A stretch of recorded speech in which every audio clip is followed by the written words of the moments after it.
కర్ణాటకలో నాయకత్వ మార్పు ప్రచారానికి సీఎం సిద్ధరామయ్య ఉప ముఖ్యమంత్రి డీకే శివకుమార్ తెరదించారు. తమ మధ్య ఎలాంటి భేదాభిప్రాయాలు లేవని, భవిష్యత్తులోనూ కలిసే ఉంటామని స్పష్టం చేశారు. నాయకత్వం విషయంలో అధిష్టానం నిర్ణయం మేరకు నడుచుకుంటామని తెలిపారు. తమ ప్రభుత్వానికి వ్యతిరేకంగా అసెంబ్లీలో బీజేపీ, జేడీఎస్ అవిశ్వాస తీర్మానం ప్రవేశపెడితే సమర్థంగా ఎదుర్కొంటామని చెప్పారు. 2028 అసెంబ్లీ ఎన్నికల కోసం వ్యూహం సిద్ధం చేశామని తెలిపారు.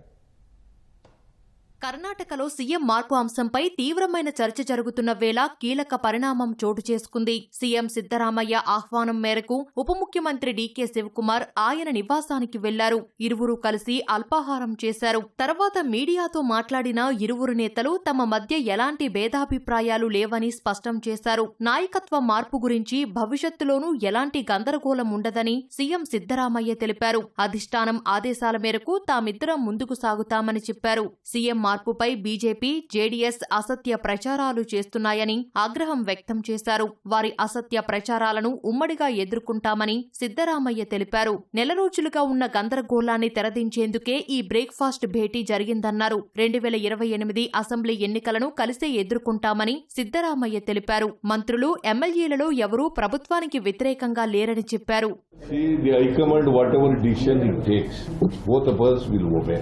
There are no differences between me and D.K. Shivkumar. We face the election, assembly. We have worked out a strategy how to face the BJP and JDS.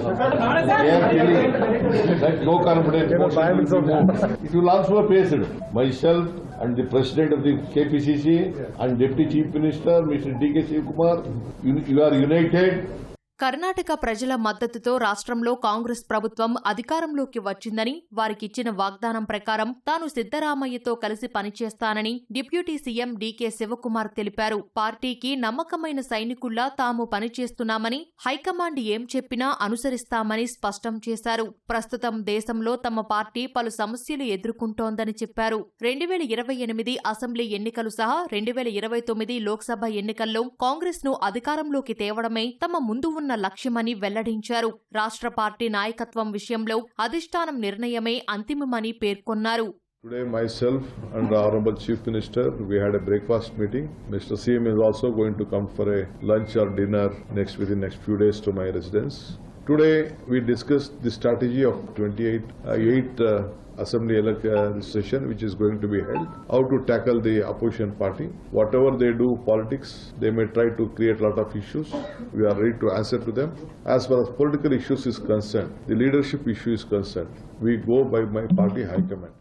కర్ణాటకలో కాంగ్రెస్ ప్రభుత్వం ఏర్పడి 2.5 ఏళ్లు పూర్తి చేసుకున్న సందర్భంగా ముఖ్యమంత్రి మార్పు గురించి ఊహాగానాలు మొదలయ్యాయి. ఈ క్రమంలో పలు నాటకీయ పరిణామాలు చోటు చేసుకున్నాయి. సిద్ధరామయ్య, డీకే వర్గానికి చెందిన ఎమ్మెల్యేలు ఢిల్లీ వెళ్లి మల్లికార్జున ఖర్గేని కలిసి తమ డిమాండ్లు వినిపించారు. దీంతో ఈ వ్యవహారానికి తెరదించాలని కాంగ్రెస్ అధిష్టానం నిర్ణయించి ఇరువురు నేతల మధ్య బ్రేక్ఫాస్ట్ భేటీకి ప్రణాళిక సిద్ధం చేసింది.